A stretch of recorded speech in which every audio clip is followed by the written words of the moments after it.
Britain's Parliament at Westminster normally looks out over little more than the occasional barge or pleasure craft. But it was a different story recently when 21 high-powered motor cruisers set off down the Thames at the start of the London to Monte Carlo Powerboat Race.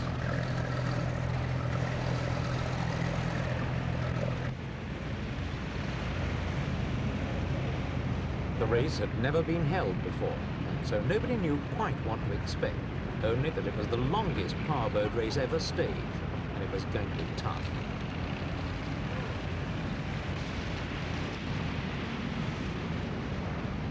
One small inflatable chanced its luck alongside 30 and 40-foot cabin.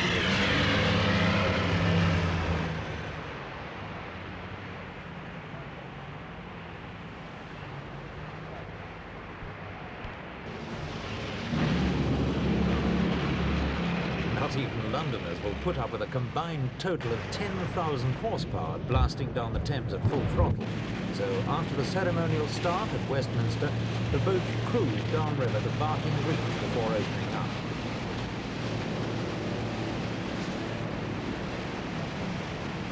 On the way down, they had a foretaste of what was to come.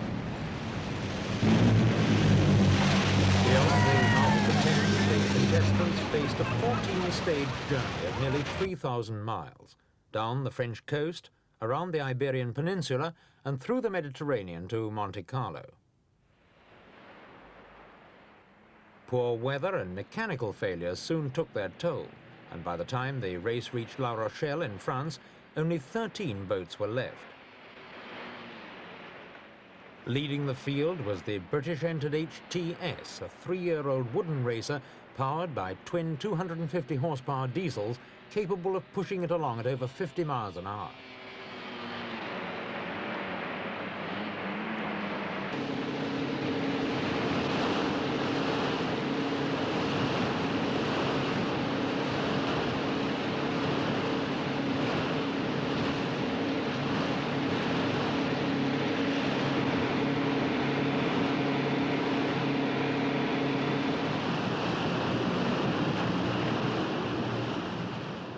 For the first 2 stages, the race had been led by the outboard-powered Jaffa Orange Juice, which finished second at La Rochelle after losing nearly an hour through a gearbox fault.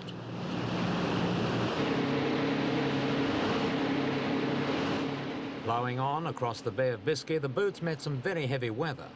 By the time they reached their first Portuguese stopover in Oporto, HTS had increased its lead to nearly 4 hours.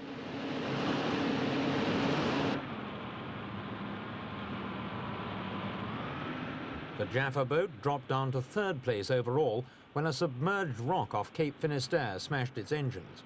More misfortune came the following day when first one and then a second engine blew up, putting them out of the race for 3 days.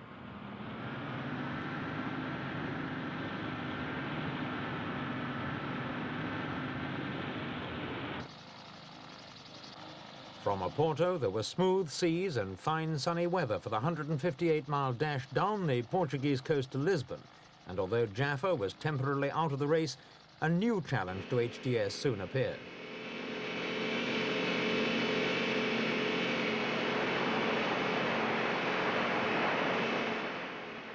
This WD-40 from Germany was one of the few foreign entrants.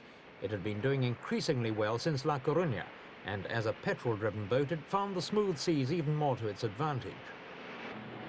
Meanwhile, HTS was trying to hold off another challenge from Zoom, an entry from Monte Carlo.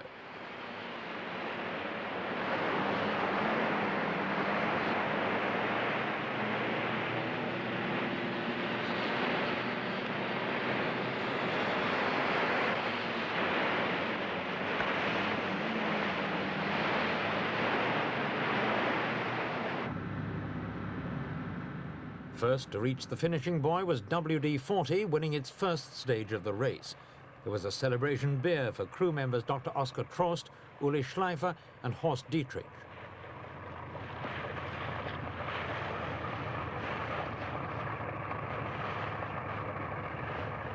Six minutes after the Germans came Zoom, moving up into 2nd place on the overall ratings.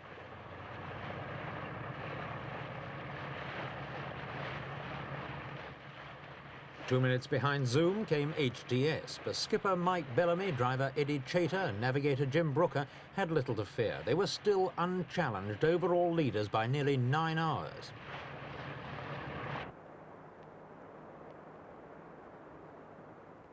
The destination on this leg was not in fact Lisbon itself, but Cascais, a small town on the mouth of the Tagus.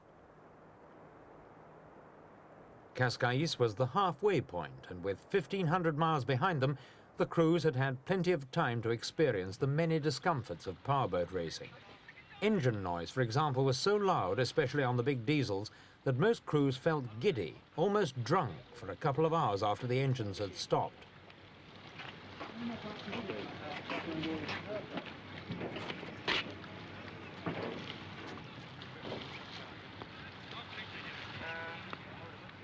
Another drawback was vibration and buffeting at high speeds. One driver described it bitterly as the closest man can ever get to knowing what a 6-inch nail feels like as it's hammered into a piece of wood.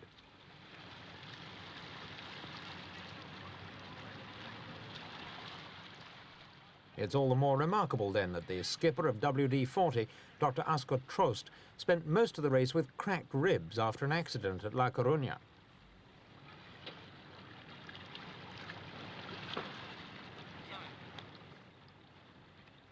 Even though this was the halfway stage, the crews had no more than the usual one night's rest and therefore had little chance of visiting Lisbon itself. A pity this, for in any history of men and boats, Lisbon occupies a very special place. Down the Tagus have sailed some of the greatest navigators the world has ever known, and their memory is now preserved in this massive monument overlooking the river.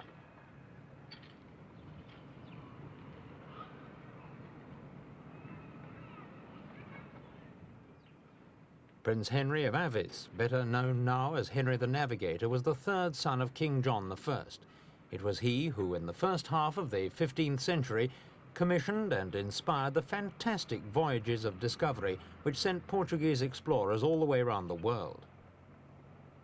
Travelling in small ships with no preserved food, few medicines, and only primitive navigating equipment, men such as Vasco da Gama, Alvarez Cabral, and St. Francis Xavier opened up the spread of European culture.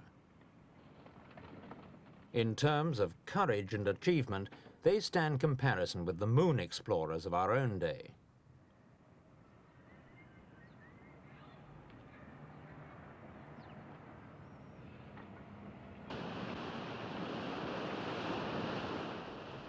From Cascais, it was 128 miles to Portimao, and then another 230 to get back into Spain at Marbella. WD-40 continued to perform well, and by the 10th leg had moved up into 3rd place in the overall ratings. Even so, it was still more than 12 hours behind HTS.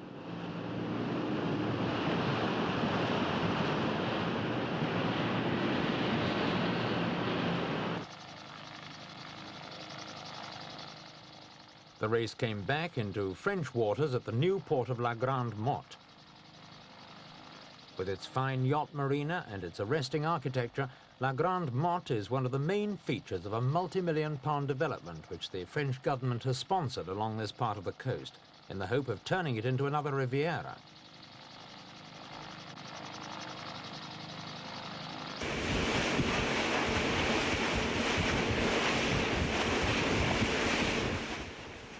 Jaffa Orange, back in the race with rebuilt engines, had won all 3 stages since its return. Having missed 3 stages, it could no longer qualify as an overall winner, but it could and did compete for the daily trophies.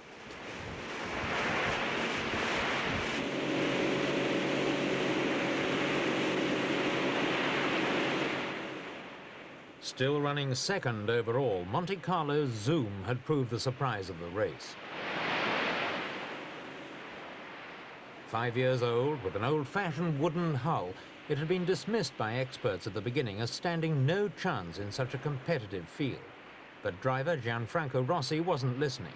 At La Grande Motte, he nosed into harbour less than half an hour behind Jaffa Orange, well ahead of the German boat and hours ahead of HTS, which arrived 6th, its lowest position yet, after taking a terrific battering in a force 9 gale off Barcelona.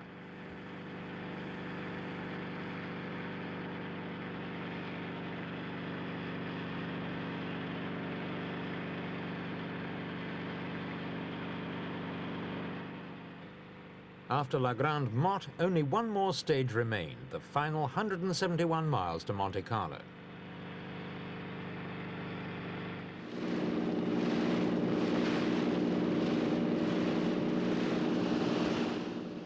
By this time, there were only 6 boats still able to compete for the overall placings. One of them was Double Century, a diesel-powered cruiser of conventional design.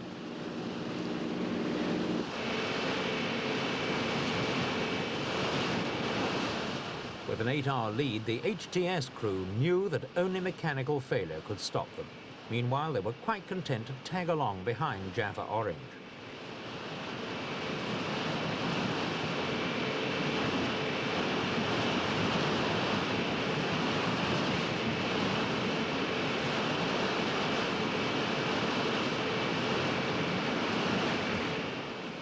Once again, WD-40 came in third, a position it kept in the overall ratings as well.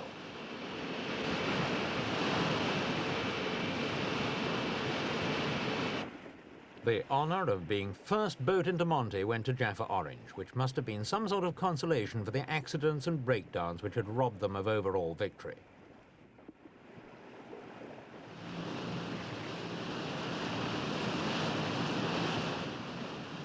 No such troubles marred the final leg for HTS, which finally came home with an overall lead of nearly 9 hours over Zoom, a remarkable achievement on the part of crew and mechanics alike.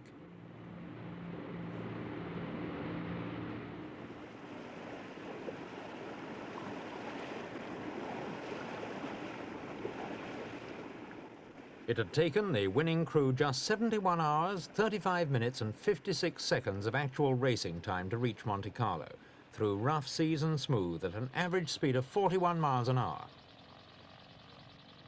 Behind them was a fortnight of screaming engines, throbbing decks and seas which at one stage had made them seriously wonder whether they were going to escape with their lives. Ahead of them, victory celebrations and a cash prize. At the expense of considerable amounts of money, sweat and diesel oil, the first London to Monte Carlo powerboat race had ended.